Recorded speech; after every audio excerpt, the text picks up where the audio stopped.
I thank the member for Adelaide and call the member for Hughes. Thank you, Madam Deputy Speaker. Today, on the front page of The Australian, tells a story of how across the nation 700 BHP workers are facing the sack. 700 Australians being thrown out of their jobs. And yet, Madam Deputy Speaker, we hardly hear a whimper about this from either side of politics.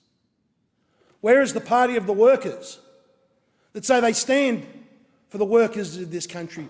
Where are they arguing for those 700 BHP workers that are being sacked, not for poor job performance, or not because anything that they've done wrong, because they've decided to exercise what should be their right in a democratic society as to whether you participate in a medical experiment, whether you undertake a medical intervention, should be your free choice in a democracy.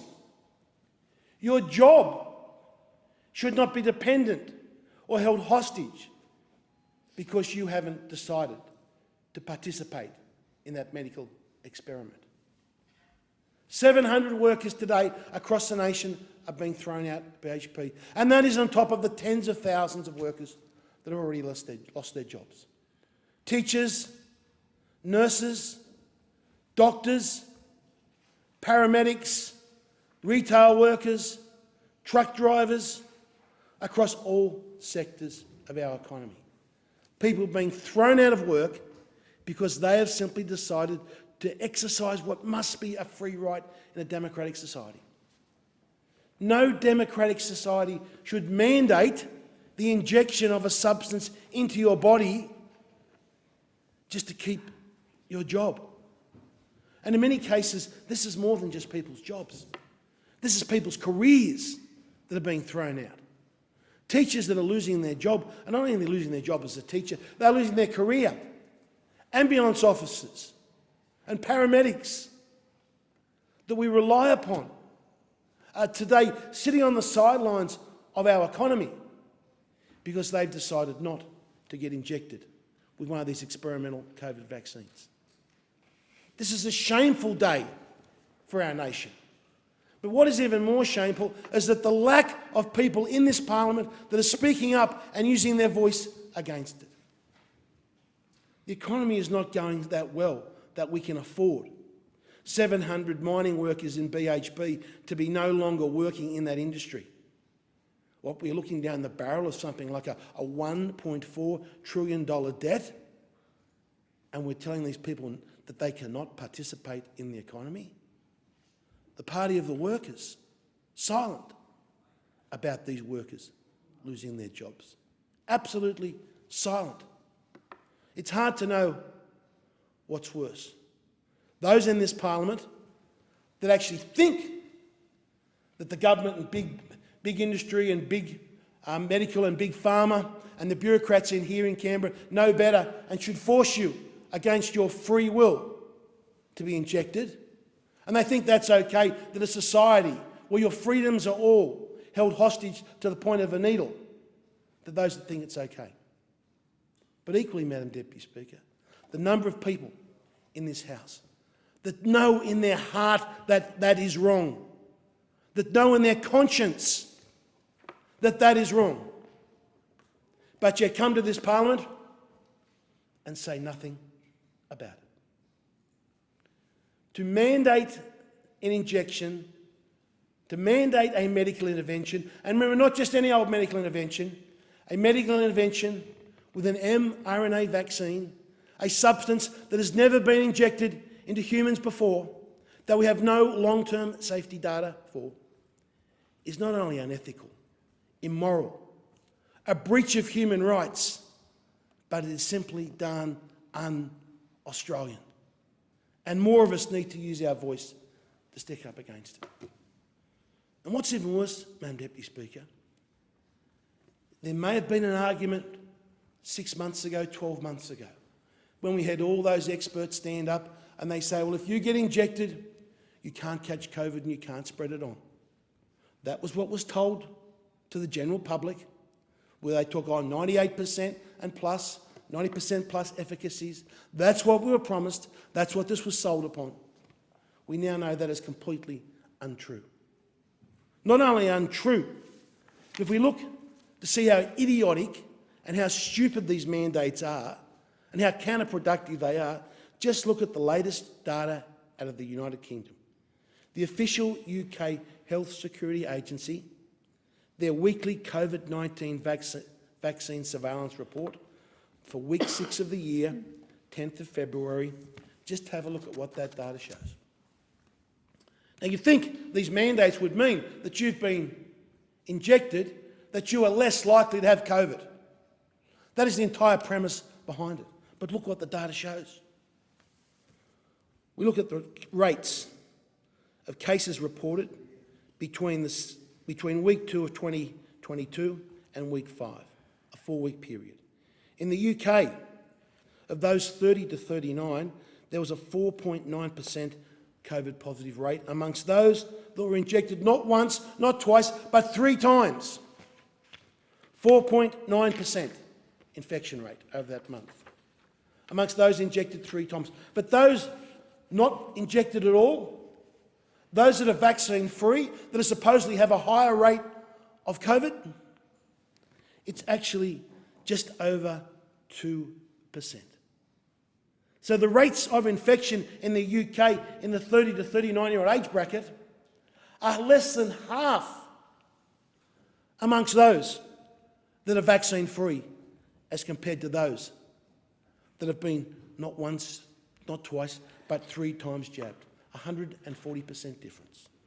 It's the same for the 49-year-old age group, where there's 172% greater probability of having COVID if you've been injected 3 times as compared to a vaccine-free person.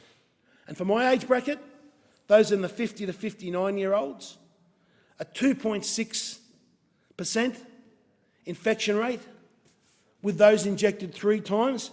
But for those not injected, those vaccine-free, just 1.167%.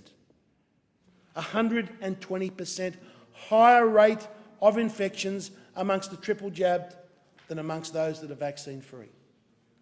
With that data, how can anyone possibly mandate these injections? It should be a free choice in a free society. And yet here we have thousands of Australians. We saw them here on the weekend. The largest protest ever in this nation's history. People protesting just for the right to work in a free democratic society. We have taken that right away from them. We have the constitutional power here in this Parliament to end these insane, illogical, unethical, immoral, un-Australian mandates. We have the constitutional power here today to end them if we wanted to. But sadly, Madam Deputy Speaker, there are so many in this Parliament that are happy to see these mandates go ahead because they think that it gives them some extra protection. They're prepared to sell out the human rights of other Australians because they think they might get some benefit from it. They think it may somehow be not popular. We've got to stand up for what is right in this Parliament. And it is not right that 700 Australians are losing their jobs today, 700 BHP workers. It is not right that teachers are being told they can't go back to the classroom to teach in front of their children because they have decided to be vaccine-free. It is not right when our hospitals around the nation are in chaos and the queues are lengthening that we have paramedics and ambulance officers stood down, unable to work in the hospital system because they've decided to be vaccine-free. I would hope that more members of this Parliament would speak up. I know, Madam Deputy Speaker, at the moment this is not popular. But let me tell you, history will judge us on the decisions that we are making. history will record that this parliament stood by and did nothing. And history will condemn this parliament for those actions. Parliament will stand in the years to come. They will look back upon this parliament, look upon the actions of every single member of this parliament and say, what did you do to stand up and fight against those illogical abuses of human rights, those vaccine mandates? Sadly, there's very few of us, Madam Deputy Speaker, that will be able to say that we've stood by to fight the good fight.